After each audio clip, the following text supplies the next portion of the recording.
and beyond in Minnesota politics. This segment, though, is a unifying segment. Senator Nicole Mitchell, the Democrat senator from Woodbury, being prosecuted in Becker County, the opposite side of the state. Dawson, pull this up. This is the new charges brought in her case. As you guys probably know, this all occurred last April. She was supposed to be on trial at the end of January and was able to convince a judge that we need to delay the trial because she's a state senator. And the Democrats won't actually vote to remove her because she gets her day in court, even though that day in court won't happen until probably July at this point. Anyhow, this is an additional charge of, let's see here. So our first one is burglary, first degree, dwelling occupied, non-accomplice present. I'll go into that, what it says there in the statute. And then count 2 is possession of a burglary or a theft tool. Okay? Now, let me just quickly read you the statute. Dawson, this is the B2. So the statute, what she's being charged of is whoever has in possession any device, explosive, or other instrumentality with intent to use or permit the use of the same to commit burglary or theft may be sentenced to imprisonment for not more than 3 years or to pay a payment of a fine of not more than $5,000 or both. Does that mean, like, I can't just walk around the street with a crowbar? Or do I have to? No, if you were walking around the street with a crowbar and it looked like you were going to use that, if there was evidence you were going to use that to commit theft or burglary, then you would be guilty of that. Okay, so that would be like an excuse for a cop to stop you if you're walking around with. Yeah, that's an interesting law, isn't it? In this case, not so much. So what turns out is it was found, there's a crowbar that was found in the basement window, okay, that she brought in. So in other words, she didn't have a key. Like she clearly was not allowed to be in that house, okay?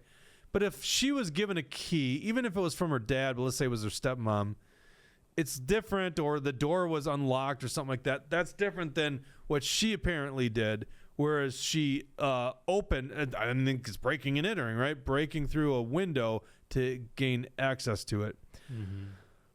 Okay, so let's... Well, and I also think it could potentially cause property damage or anything like that, too. So maybe there's a separate statute for that reason. Then also you could use a crowbar as a weapon or something like that. So...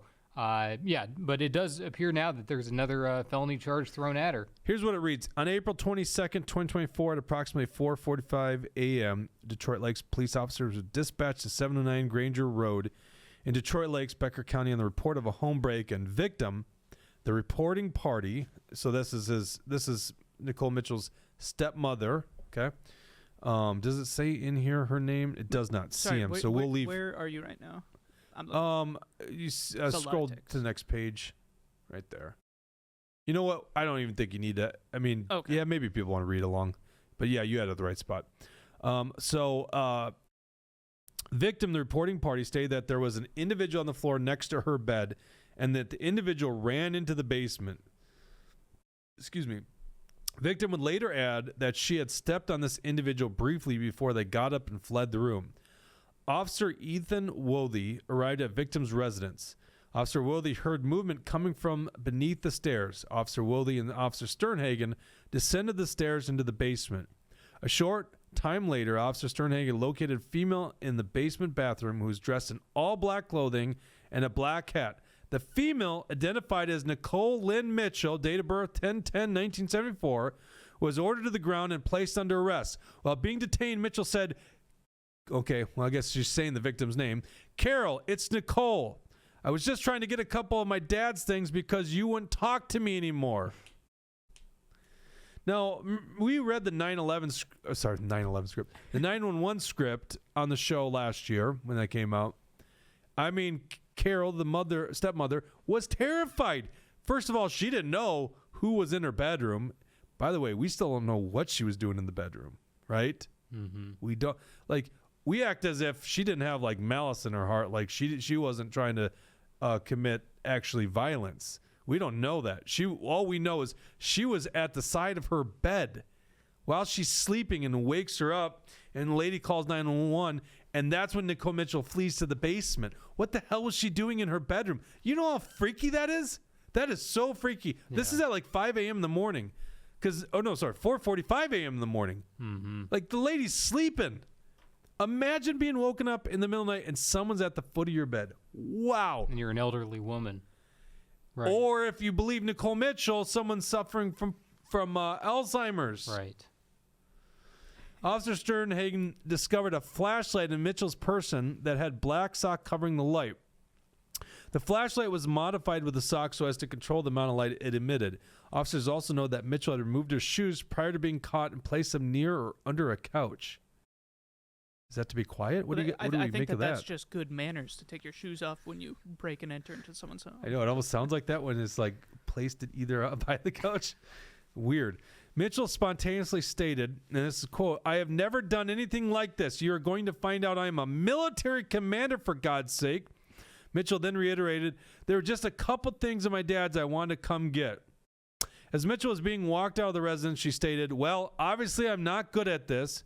Officer Sternhagen read Mitchell her Miranda warning at a squad car. After hearing her rights, Mitchell first said, "I'm just hoping this mistake won't completely F up my life." I censored that, for the Bridgets in the audience. Mitchell added, "I know I did something bad." Mitchell admitted she got into the house through a basement window. Mitchell explained that her father had recently passed away and that the victim, her stepmother, had ceased contact with her. Mitchell noted she wanted a couple of her dad's mementos. Mitchell gave examples of these items as pictures in one of her father's flannel shirts. Mitchell added that a situation regarding her father's ashes is what got her to this stage. Mitchell acknowledged parking her vehicle on a side street. Mitchell admitted she had not spoken to the victim for at least a month. Officer Sternhagen informed Mitchell she was going to be placed under arrest. Mitchell sat silent for a moment, became emotional, and stated, "My God, my military retirement. Shoot." This is a state senator in Minnesota, by the way, Democrat state senator. Officer Wilde searched for Mitchell's point of entry into the house. He observed a small sliding window on the south wall of the basement and noted black backpack shoved into it. Officers searched the backpack and discovered 2 laptops, a cell phone, Mitchell's Minnesota driver's license, Mitchell's Minnesota Senate identification, and miscellaneous Tupperware containers. We still don't have it. I just want to know that one. Drop a charge. Give us an explanation for the Tupperware. Please, just tell us. Officer Wilde briefly spoke to Mitchell in the back of the squad. Mitchell stated that she had literally just gotten into the house, that she, quote, hadn't had time to do anything, and again commented, "Clearly, I'm not good at this." Mitchell was then transported to the Becker County Jail. At the jail, Mitchell admitted to Officer Sternhagen that she drove her vehicle from Woodbury that morning and that she left around 1 a.m. Officer Sternhagen asked what got Mitchell to this point, and Mitchell confirmed that it was a situation surrounding her dad's ashes. Mitchell added that there were a lot of sleepless nights. Mitchell again acknowledged she hadn't spoken to the victim for about a month. Later that morning, victim called law enforcement and informed them she had located an item in an egress window.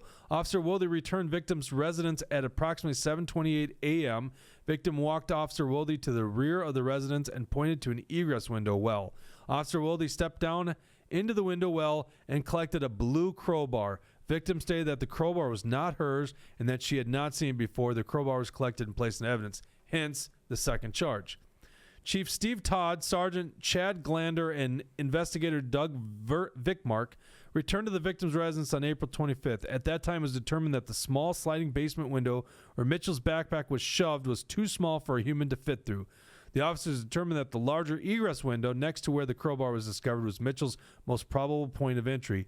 Investigator Vickmark noted faint pry marks on the window. He also observed traces of loose dirt around the window sill and on the desk immediately inside the egress window. So, state senator, either a bunch of cops are lying here and the victim's lying, or a state senator who is still serving and voting on important legislation pried open a basement window of a home she did not belong in and somehow ended up at the bedside of a sleeping elderly woman for God knows what reason, but it's very obvious she was there to at least steal some stuff because the estate of her father went completely to Carol in this case. Mm-hmm. There's no contest on that. Now, why did they add this charge? Okay, actually the trial was supposed to already happen. Then maybe it would have added a trial. Why did they add this charge? It's interesting. Dawson, pull up B3. Susie says, more embarrassment from yet another Minnesota politician. Yeah, just when you think it couldn't get worse. Mm-hmm. By the way, we're tough on like the Republican House, right? And rightfully so. Like when you got a legislator admitting you didn't know that they had subpoena powers. It's like, do you even read? We know you don't read the bills, but do you even read anything? But it's like the Democrats are even crazier. Like it just can we have some like decent people up there? Like can we just, is that too much to ask for, damn it? This is first degree burglary in Minnesota. Okay. And you tell me what you guys think. Burglary in the first degree. Whoever enters a building without consent and with intent to commit a crime, which we would assume is theft here, or enters a building without consent and commits a crime while in the building, either directly or as an accomplice, commits burglary in the first degree and may be sentenced to imprisonment for not more than 20 years, or to payment of a fine of not more than $35,000 or both. By the way, I think if you're convicted of first degree, you have to at least serve a certain amount of time in prison, if I read that right. Okay, so if, and so these are the ifs, right? If the building is a dwelling and another person, non-accomplice, is present in it when the burglar enters or any time while the burglar is in the building. So clearly that happened. We have a sleeping elderly woman.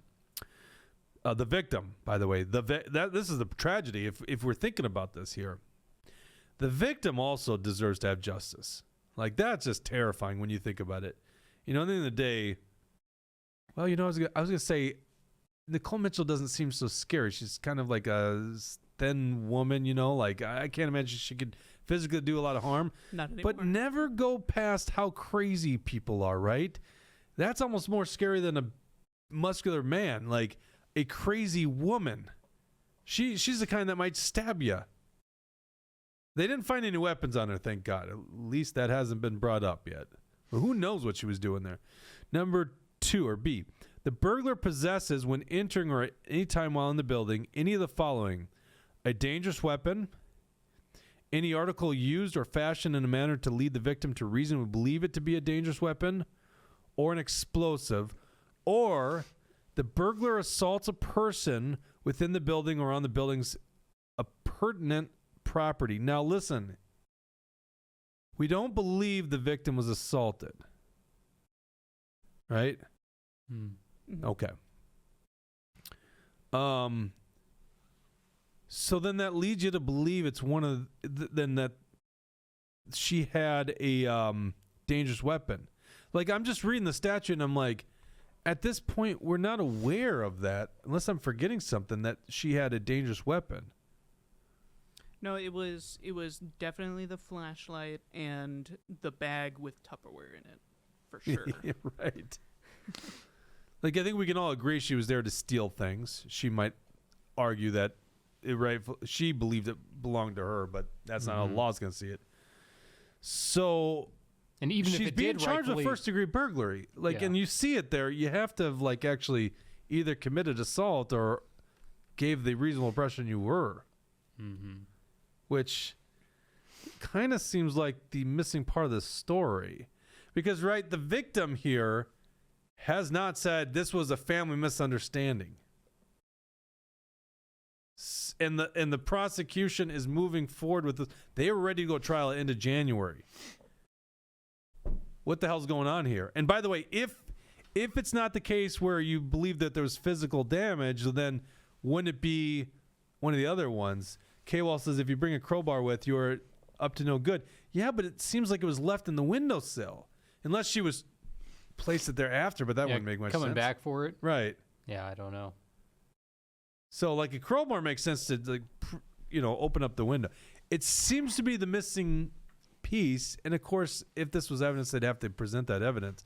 I hope they're not overcharging her, because even burglary in the second degree would have massive consequences, right? Since imprisonment, up to 10 years in the second degree. What she was talking about with her military retirement stuff, do you, lose your military retirement if you do a felony or something? Why would she be so worried about that right then? I think the reason would be she would probably get a dishonorable discharge from the military. That's probably why. So that would affect your retirement. Is she in the military right now? She is. Oh, She was at the time. Well, she even says she's a military commander. gotcha. She's an Air Force 05 lieutenant colonel. Just to give you perspective, I was only in 03 when I left the military. I didn't retire because I didn't stick in for 20 years. It was only for 12 years. So she outranks me. Now, I always have a conversion from Air Force weathermen, right? As I think that's what she was in the Air Force, to like infantry officers. Pretty sure our job is a little tougher, but Yeah. But anyhow, I don't want to like diminish anyone's military service because I do appreciate people that give to this country. But yeah, she's a lieutenant colonel in the Air Force National Guard. With that much experience, you'd think that she'd be better at stuff like this. I don't know. No, it's like a desk job. So, Oh, and it's Air Force. So did she ever have to crawl through concertina wire? Probably not. in that case, she's perfect as a politician. Sits there at a desk all day. Oh does- yeah, yes. And she was also a law student. She passed the bar too, if I remember right. That's crazy. Yeah. What like I understand maybe like the emotions of I miss my dad or something, but what would drive you to go that far out of your way just to commit a crime? I don't get it. Well, the interesting thing is, I could understand, yes, the emotional thing with family and all that kind of stuff. I still think she sounds like a crazy person. But the issue here is she knew what she was doing was wrong, right? Like, it's not like there's this fog that you thought you were doing the right thing. You knew what you were doing was wrong. You admitted it to the cops on the scene. That just looks terrible. And then maybe if you did know it was wrong, that prying open a basement window and entering in a home that you had no right to be in, if you didn't know that was wrong, geez, wow. It's not like you're a teenager coming back to your parents' house, or, if you happen to be a college student that tried breaking into your buddy's home with steal their CDs, just to mess with your buddy and got in the wrong place. Those are different stories, than this case. 48-year-old woman, military commander, senator. Jeez.